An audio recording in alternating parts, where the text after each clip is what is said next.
بسم الله الرحمن الرحيم. السلام عليكم ورحمة الله وبركاته. أهلا بكم في فيديو جديد سهل وبسيط مع أم جودي. النهاردة إن شاء الله حبايبي هعمل لكم فرخة واحدة وصفات كتير كتير زي ما احنا شايفين كده. وبتوفير كتير. وازاي هقولك إن شاء الله تشتري الفرخة. ديك هقولك تشتريها ديك ولا فرخة يعني. ديك او بربرة زي ما بيقولوا كده. ان شاء الله عشان نشوف انهين اللي بتشيل لحم اكتر، الديك ولا الفرخة. وانا جبت الاتنين وهقول لكم بالظبط ايه اللي حصل ان شاء الله.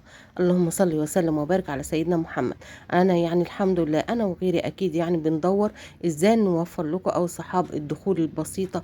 ازاي ما تنعيش هم انك تاكلي اكبر عدد من الايام ان شاء الله من اللحوم او من الفراخ. وهقول لك ايه البدائل وايه ممكن تتصرفي وايه ممكن تعمليه ان شاء الله علشان خاطر تاكلي ولادك في شهر رمضان الكريم. كل سنه وانتم طيبين برضو. اللهم صل وسلم وبارك على سيدنا محمد. اكبر الايام من الفراخ او من اللحوم ان شاء الله، مع اضافات بسيطه جدا. مش هنضيف اضافات ملهاش لازمه. طعم اللحمه هتحسيه يعني هيكون مشبع. وصفات مشبعه. مش هنضيف اضافات كتيره في الوصفات ولا حاجه. بسم الله ما شاء الله. يعني الفرخه دي هتكفي 5 افراد. في وصفه هتتعمل منها هتاكلي منها على مرتين، في وصفه على مره واحده مشبعه. وفي يعني وكلها لحوم ما فيهاش اضافات كتير. بسم الله ما شاء الله اللهم بارك. زي داوود باشا بطريقة حلوة برضو هتديك كمية حلوة. زي كفتة الرز، زي كفتة البرغل، بس مش برغل كتير، بمعلقتين او 3 وهتديكي كمية حلوة برضو. بسم الله ما شاء الله. وانت عليكي ما عليكي غير انك تختاري وتجيبي وتختاري الكمية اللي تعمليها او الكميات اللي تعمليها. عايزة تعملي الفرخة بس وصفة واحدة، عايزة تعمليها وصفتين او 3، براحتك خالص. انا ما عليا اني اقولك الفكره وانتي اختاري منها اللي يريحك واللي يعجبك ان شاء الله. نظرا للظروف الاقتصادية اللي كلنا بنمر بيها، غني وفقير بيمر بالظروف دي. كل واحد كان عايش في مستوى معين مع الظروف الاقتصادية وارتفاع الأسعار دوت. فطبعا الغني والفقير احتياجاته يعني بقت صعبة انه يوفرها اللي كان متعود عليها. بس ان شاء الله ما فيش حاجة صعبة على ربنا. ورزقنا ربنا هو اللي كاتبه لنا، وهو يعني ما خلقش حاجة على الأرض غير وليها رزقها وخلي رزقها معاها. فكل اللي هينوبنا وكل اللي هناخده هو ده رزقنا ان شاء الله. وقادر ربنا يبارك لنا فيه. وان شاء الله كلنا نساعد بعض كده بالافكار الحلوه المشبعه. والله العظيم الوصفات اللي هنعملها دي حتى اذا عملتيها في عزومه، جبتي فرخه او فرختين من اللي هقولك عليهم دولك وعملتي منهم العزومه بتاعتك، هتعمل عزومه مشرفه. بسم الله ما شاء الله اللهم بارك. نسمي الله ونصلي على رسول الله كده ونشوف وصفتنا النهارده. طبعا انا جايبه فرخه امهات. ديت كانت صغيرة شوية اللي على الميزان دي، فأنا كبرتها شوية. خليتها 5 إلا ربع تقريبا، أو 5 إلا ربع. اللهم صل وسلم وبارك على سيدنا محمد. كنت قلت لزوجي الله يكرمه ويبارك فيه إنه يجيب لي فرخة معاه، فجابها ديك. قالك بقى ده الديك حلو وشكله كبير ومش عارفة ايه، فاتغر بيه فجاب ديك. فبص لقيته صدره مفيش لحم مفيش كتير. يعني الديك كان 5 كيلو و100. فما فيهوش. اصفالي على 2 كيلو لحم بس. 2 كيلو الا 100 جرام لحم بس. طب ازاي 5 كيلو بقيت هجان؟ طب ممكن والعياذ بالله الراجل سرق في الميزان. ممكن كده. بس وزنت اللي هياكل لقيتها لا، هو ده الوزن المفروض، او المفروض يعني يطلع بعد الفرخة ما نشيل ريشها ونشيل احشائها وكده. طب اعمل ايه؟ الديك، طب ما هو الديك افتكرت ان الديك كان بيبقى عظمه كتير. امي الله يرحمها بتقول لك الديوك بتبقى عظمها كتير ما بيبقاش فيها لحم كتير. قلت يمكن عشان كده. فرحت انا بقى اشتريت فرخه. الفرخه جبتها 5 كيلو الا ربع. عملت لي 3 كيلو الا ربع من يعني 2 كيلو. عملت لي 2 كيلو و800 جرام من اللحم. 2 كيلو و800 جرام من اللحم. بسم الله ما شاء الله. 2 كيلو الا ربع عشان شلت الاجنحه، كنت وزنها بالاجنحه بعد الراجل ما نضفها لي وخلاها لي. انا بخليه يخليها. انا ما بخليش فراخ في البيت. يعني انا بروح اجيب الحاجه اللي انا عايزاها، عايزه بانيه، عايزه اي حاجه، بقول له يخليها لي الحاجه اللي انا عايزاها او الطريقه اللي انا عايزاها. بسم الله ما شاء الله. الله يبارك لهم ويحسن ما بين ايديهم يا رب. اللهم صل وسلم وبارك على سيدنا محمد. هنا بقول لكم شايفين الديك ما فيهوش لحم كتير، وتحس ان فيه جلد او شغط كتير كده بسم الله ما شاء الله، غير الفرخة كلها لحم وصدرها مليان والوراك بتاعتها مليانة لحوم كده، بس وجلد الفرخة رقيق. لكن الديك بتبقى عظمه طويل، رجوله طويلة وتخينة، دماغه كبيرة، عرفه كبير، فالحاجات دي كلها بتوزن. غير برضو بيبقى جلده تخين بيوزن معانا، ما بيديناش كمية لحوم حلوة، ما بيديناش كمية لحوم كويسة، مع اننا ان احنا هنفرمها بالجلد برضو. بسم الله ما شاء الله اللهم بارك. فبقول لكم هنا الفرخة اصغر من الديك وادتني كمية لحم اكتر بكتير. يعني الديك كان جايب لي كيلو و900 من اللحم، كيلو و900 جرام من اللحم بس. فقلت مش مشكلة، هشيله في التلاجة، ممكن نعمل بيه اي حاجة تانية، كباب حلة، ممكن نعمل بيه نطبخه على طبيخ، ممكن يتعمل حاجات كتير قوي ان شاء الله، مش هيخسر ولا حاجة. فقلت جبته بقى هحطه في التلاجة، بس قلت اوريه لكم الاول يشوفوا الفرق بين الفرخة وبين الديك. الفرخة يعني ما تيجي تشتري فرخة أمهات، تشتري الفرخة لو هتفرميها ممكن تسويها كاملة برضو، هتديكي تقطيعة كويسة كده. ممكن أنا كنت عملتها بطريقة الديك الرومي على القناة قبل كده من فترة، من سنة أو سنتين تقريبا. بسم الله ما شاء الله. أنا هنا عملت منها كباب حلة، وعملت منها كذا صنف من الكفتة. يعني الواحد بيقعد يفكر كده إزاي الناس، يعني اللي معاه واللي معهوش، بيفكر ماشيين امورهم ازاي، واللي عندهم اولاد هيمشوا امورهم ازاي. طب هياكلوا ايه طول الشهر؟ هيجيبوا فرخة؟ طب هياكلوها اول يوم؟ طب وبقية الشهر؟ انا مش برزق حد، بس انا بفكر، انا يعني انا بفكر واديكوا فكرة. هنا الفرخة شوفوا بعد ما شلنا كباب الحلة منها، كان 600 جرام اللي انا شايلاهم دول. اللهم صل وسلم وبارك على سيدنا محمد. ادتني 2 كيلو وربع، 2 كيلو وربع من اللحم اهوت، 2 كيلو وربع صافي. التاني كنت وزناه من غير ما اشيل منه اي حاجة، كان كيلو و900 جرام، يعني كيلو و950 جرام كده. هنا معايا الفرخة ادتني 2 كيلو وربع، غير اللهم صل وسلم وبارك على سيدنا محمد. غير كباب الحلة اللي انا شلته الحتتين، نص كيلو او 600 جرام اللي ممكن شايلاهم على جنب دول. اللهم صل وسلم وبارك على سيدنا محمد. بس رجعت خدت منهم حتة تاني. فهنا بقى بعد ما فرمتهم، طبعا احنا بنجيب الفراخ بنغسلها كويس جدا جدا تحت ميه جاريه تحت الحنفيه، بنعمل لها محلول نقع. عندك قشر برتقان، عندك قشر ليمون وعصير ليمون ومعلقه طحين، لو في ما فيش ورشه كركم كده، نص معلقه صغيره كركم مع الدقيق مع سكر مع ملح مع رشه فلفل اسود. كل الحاجات دي بتقضي على ريحه اي زفاره، وبتنضف لك الفراخ، بتخلي ريحتها ممتازه ممتازه. بسم الله ما شاء الله. انا هنا بعد ما حبايبي ما فرمت الفراخ، بعد ما قطعتها قطع صغيرة كده، وبعد ما غسلتها برضو ونقعتها، وبعد النقع شطفتها وصفتها كويس جدا جدا عشان ما يبقاش فيها اي سوائل، عشان اذا عملت اي وصفة من الوصفات دي ما يبقاش فيها سائل كتير، ما تحتاجيش تحطي لمواد تانية زي عيش زي بقسماط زي حاجات من دي كتير تقوم تقللك من القيمة الغذائية الموجودة في الوصفة بتاعتك.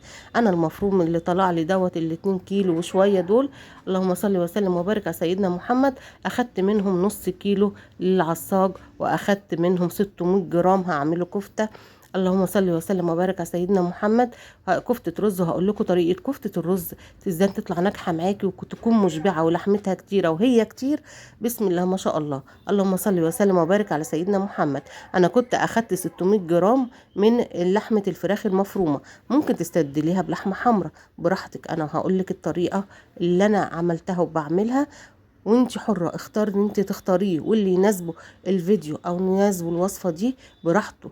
اللي عايزة تعملي وصفتين بس من الفرخة اعمليها، عايزة تعملي 3 اعمليها، عايزة تعمليها وصفة واحدة بس تعملي الفرخة كلها كفتة رز، هتديكي كمية كبيرة جدا جدا، هتديكي حوالي 5 كيلو رز 5 كيلو كفتة لو هتعملي الفرخة كلها لوحدها. انا هنا بحط على النص كيلو او 600 جرام، انا بحط نص كمية اللحوم سواء لحمة او فراخ، نصها رز. يعني عاملة كيلو لحمة هحط نص كيلو رز، عاملة نص كيلو لحمة هحط ربع كيلو رز. وايه اللي انا حطيته قبل كده دوت 50 جرام من الشعرية او المكرونة او لسان العصفور. بطحنه بحمصه تحميصه، بسخنه على البوتاجاز وبطحنه عشان خاطر، بس بحمصه الاول علشان يتحم معايا ناعم. وبطحنه في الكبة بتاعة الخلاط لحد ما يبقى عامل زي فيه نسبة خشونة بسيطة جدا، يبقى زي دقيق الرز كده. ودقيق الرز دوت انا بجيبه جاهز، بجيبه من عند العطار. اي استفسار عن اي حاجة اذا كنت بتكلم بسرعة واسألوني في الكومنتات، وان شاء الله هرد عليكم بكل استفاضة. واي حاجة عايزين تسألوا فيها انا تحت امركم. بحط البهارات بتاعتي كالعادة. طلعنا لقينا بنحط البهارات الاول. بحط بصلايه كده، دول كان معايا 600 جرام من اللحم.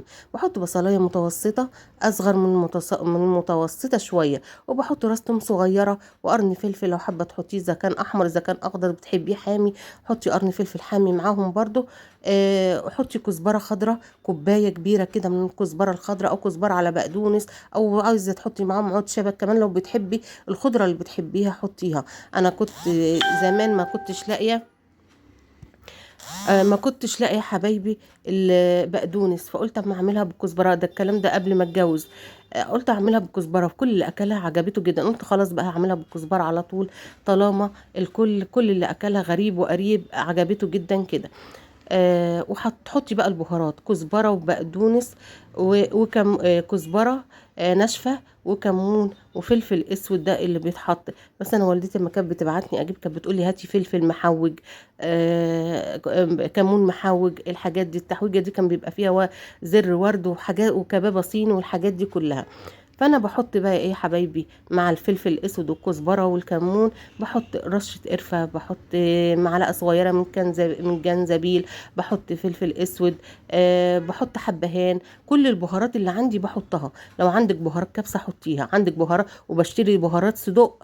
طب انت عندك صدق في التلاجة ومش لاقي بهارات صدق، اعمل ايه؟ باخد صابعين 3 صدق وافرمهم مع الخلطه بتاعت الكفته دي. اللهم صل وسلم وبارك على سيدنا محمد. يعني اي بهارات حطيها. واحنا بنعمل كفته الرز كده بنطحن البصل والثوم والخضار الاول، ونقلبه مع الرز ومع بقيه المكونات، وبعد كده بنطحنه تاني. او انا بعمله في المكنه بتاعه المفرمه بتاعه البسكوت ديت.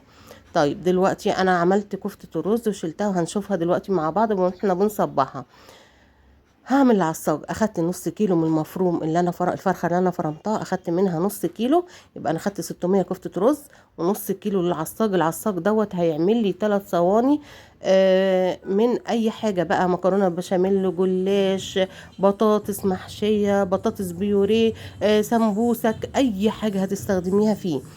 انا طبعا دي الفراخ كبيره فبتغيب في السوا. فانا خدت حته من الدهنه كده عندي، بجيب حوالي ربع كيلو او نص كيلو دهون كده، بحطها في الفريزر عشان لما احب اعمل كفته ولا حاجه اضيفها ليها، مع معلقتين زيت، مع معلقه زبده او سمنه. اي ماده دهنيه عندك ضيفيها عشان الفراخ معايا هنا ما فيهاش اي دهون. هنا بعد ما شوحت الفراخ مع المادة الدهنية اللي انا حطيتها، فزودها كوباية ونص مية مغلية كده لما تشربهم، علشان خاطر تستوي معايا. والفراخ معايا طبعا مفرومة ان شاء الله هتستوي بسرعة. بقى لما بتشربهم كده وتنطر المادة الدهنية بتاعتها، بجيب بقى انا معايا نص كيلو فراخ، هحط له نص كيلو بصل، هحط له نص كيلو بصل. البصل دوت اللي احنا مفرزينه مع بعض. انت على الواحد لو اتك عليه بايده كده، بس الجو كان ساقع ما قدرتش امسكه، هيفك على طول ان شاء الله. وحطيته كده لما فك حبايبي، هشوحه تشويحه بس بسيطه حوالي نص دقيقه. وهضيف له ده نص كيلو جزر على نص كيلو فراخ مفرومه. انا بقول لكم هنا انا بشرت فص توم كبير كده بشرته، والله. يبقى انا هنا بشرت فص توم مع البصل. هحط ايه 3 جزرات كبار كده مبشورين بشر خشن. اللهم صل وسلم وبارك على سيدنا محمد. واقلبه تقليبه كده حلوه حوالي دقيقه كده. وهحط الفلفل اخضر، او فلفل اخضر على احمر، او فلفل احمر المتاح عندك حطيه. انا بحط فلفل كوبي، احيانا بلاقي فيه كام قرن احمر كده، لو عندي بحطهم بيدوا لون حلو للعصاج برضو وطعم حلو. انا هنا البهارات بتاعتي كلها حاطه لها رشه جوز الطيب. جوز الطيب بتدي طعم حلو قوي. مش عايزه تستخدميها ما تستخدميهاش، براحتك خالص. مستخدميها كبابه صين.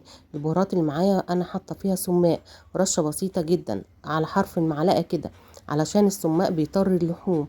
فاما تحطي سماق وغير كده بيدي طعم حلو. بس تقولي بيدي طعم حلو هكتر منه، لا ما تكتريش منه، هيقلب لك الطعم بدل ما هو حلو هيبقى مش حلو.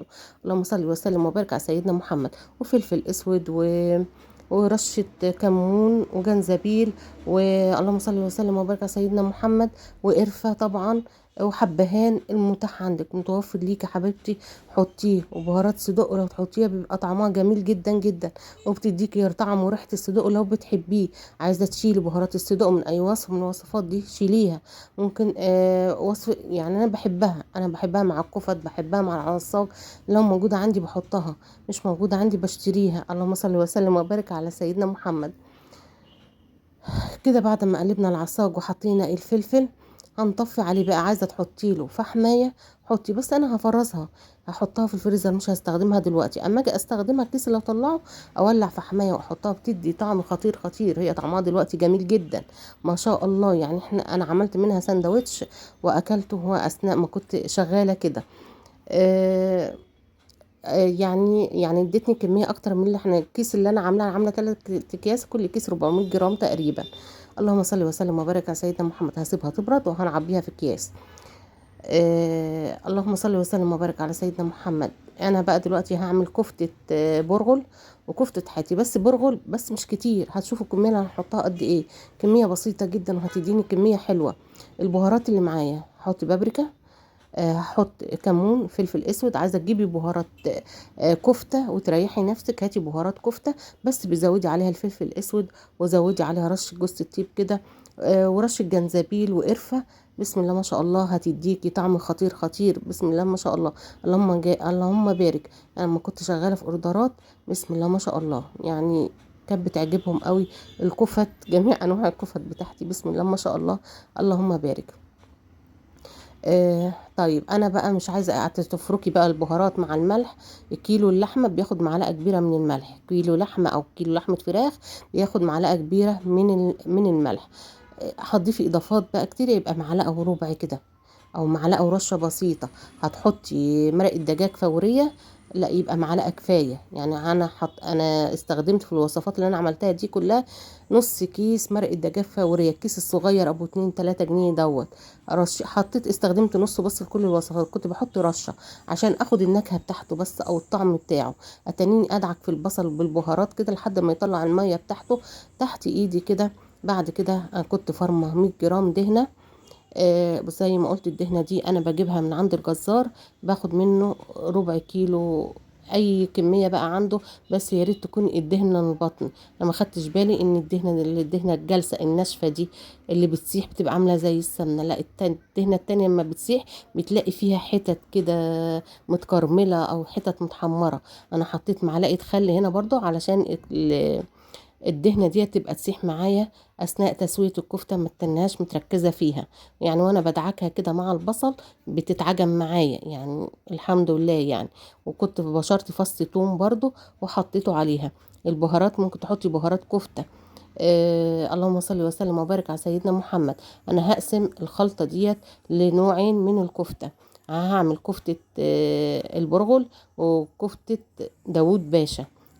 كفتة داوود باشا هبقى احط لها زعتر وبردقوش، رشة زعتر وبردقوش.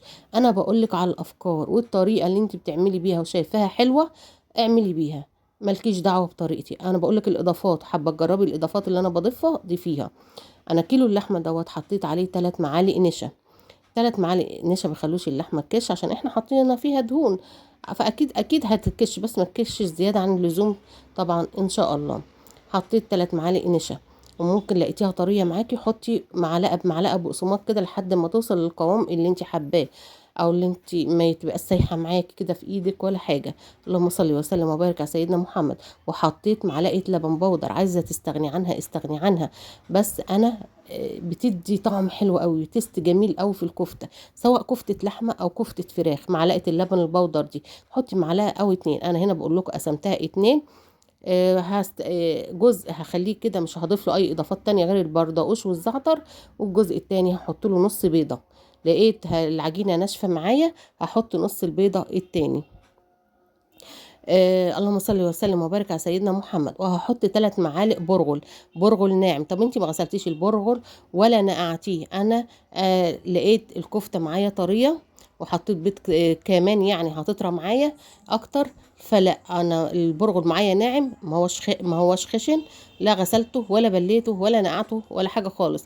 حطيت ربع كوبايه، عايزه تحطي نص كوبايه حطي نص كوبايه، بس انا عايزه استفيد بالبروتين اللي معايا. وغير كده زودت البروتين بتاعي بنص البيضه اللي انا حطيتها دي، ومعلقه اللبن البودر برضو، وحطيت حزمه بقدونس صغيره كده مفرومه ناعم زي ما انتم شايفين. وحطيت على الكفته كلها بتاعت داوود باشا وهي معايا كده، حطيت ربع معلقه بيكنج باودر، ربع معلقه بيكنج باودر. ما تكتريش البيكنج باودر، اللي يقول لك حطي معلقه، اللي يقول لك حطي نص معلقه، اللي يقول لك حطي كيس، لا. هي على الكيلو من ربع لنص معلقه صغيره بس، مش اكتر من كده، عشان ما نعمل لهاش ريحه مش مستحبه. اللهم صل وسلم وبارك على سيدنا محمد.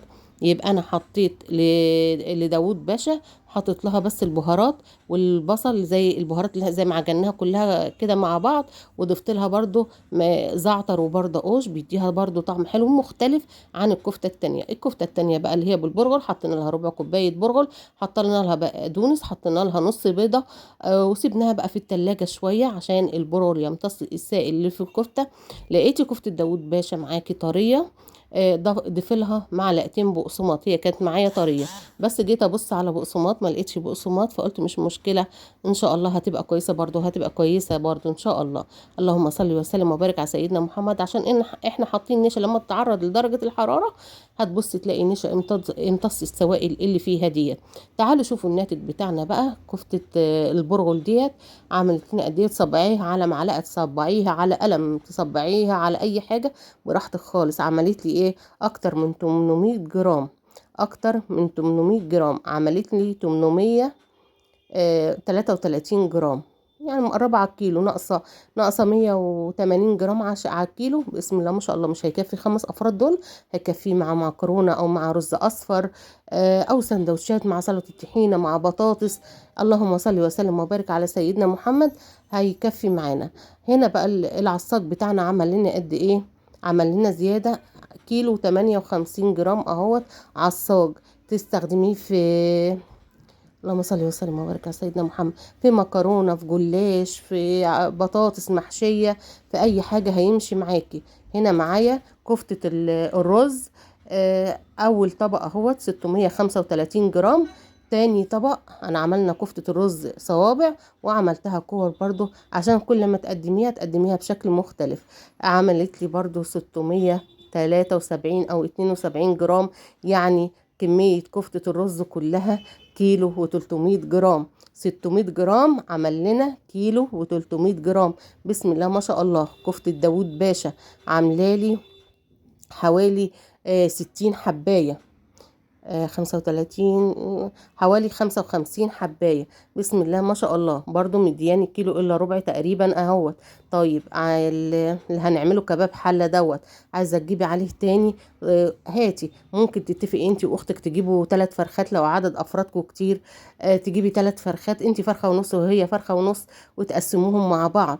ده كل واحد على حسب ظروفه. فكري كده ودبريها مع بعض انت واختك، او انت وصديقة عزيزة عليكي، بتحفظوا سر بعض مثلا او كده. ودي احنا مش يعني انت مش بتعملي حاجه وحشه ولا حاجه عيب. بسم الله ما شاء الله، حاجات بنفكر هتفيدك وهتفيد اللي هتقولي لها عليها ان شاء الله. اللهم صل وسلم وبارك على سيدنا محمد. عايزه تجيبي الفرخه كلها وتعمليها نوع واحد بس من الكفته، هاتيها. عايزه تعمليها نوعين بس اعمليها، لكن ديت ده تعمليها في نوع واحد بس، كفته العزومه هتنفعك وهتفيدك. كيلو الفراخ ب100 جنيه دلوقتي و105. طيب الفراخ ديت اللي هي الامهات دي والله العظيم بيبقى طعمها جميل جدا، بسم الله ما شاء الله. غير برضو الفراخ الحتت، ومعانا الكبد والقوانص. غير معايا كده انا محوشه في التلاجة نص كيلو من كبد وقوانص، هينفعني تعمليه طاجن، او تعمليه مع فول وبطاطس مهروسه، او بطاطس محمره مع بدنجانتين بالصلصه، هتقضي يوم برضو فيها بالكبد والقوانص. او تعمليه مع لسان العصفور، او تعمليه يعني افكاره كتير مع مكرونه. بسم الله ما شاء الله. وده الهياكل بتاعه الفرخه ممكن تتعمل شوربه. عامله اي وصفه من الوصفات دي، وعايزه شوربه خضار او شوربه لسان عصفور، او تعملي صينيه رقاق جنبها، بسم الله ما شاء الله هتنفعك الهياكل انك تعمليها شوربه. هتعملي جنبها طبق ملوخيه، هتعملي بالشوربه بتاعه الهياكل دي حاجات كتير كتير جدا. وادي كباب الحله نص كيلو ولا مش عارفه 600 جرام دولك. اللهم صل وسلم وبارك على سيدنا محمد. شفتوا عملنا كام وصف؟ كل وصفه من دولك مكلفاني حوالي 50 جنيه تقريبا. ادي يعني تلات اكياس مكرونه اللي هو البشاميل ونوع طبقين، طبخوا على مرتين كفتة رز. بسم الله ما شاء الله. شوفي بقى كام وصفة، يعني ما شاء الله حاجة كتير، يعني هتاكلي اكتر من اسبوع لحوم. وممكن تعملي الفرخة كلها مرة واحدة زي الديك الرومي كده، كنت عاملاها على القناة برضو. بسم الله ما شاء الله. يقول اللي عنده افكار يقول لنا عليها، وغير فيدي غيرك واستفيدي، وفيدي غيرك بمعلوماتك. واحنا ننفذها بطريقتكم برضو لو حابين، او قولوا لنا افكار برضو نقترحها ونقول مين اللي قال لنا عليها وعملها. بسم الله ما شاء الله. وافادكم وافادنا الله، وربنا يجعله في ميزان حسناتي وحسنات كل من نشر الفيديو ان شاء الله للي يستفيد بيه باذن الله. وارجو رجاء اخير انكم يا حبايبي تدعوا لامي وابويا بالرحمه، ان ربنا يوسع قبرهم، وان شاء الله هيوسعوا ويجعلوا روضه من رياض الجنه، لانهم بسم الله ما شاء الله كان ناس طيبه جدا عابده لله حسن عباده. بسم الله ما شاء الله. اللهم بارك. الله يرحمهم ويسامحهم ويغفر لهم، هم وامواتنا واموات المسلمين جميعا يا رب. يا رب. اذا كان الفيديو عجبكم ما تنسوش اللايك وتقولي لي رايكم ايه، والسلام عليكم ورحمه الله.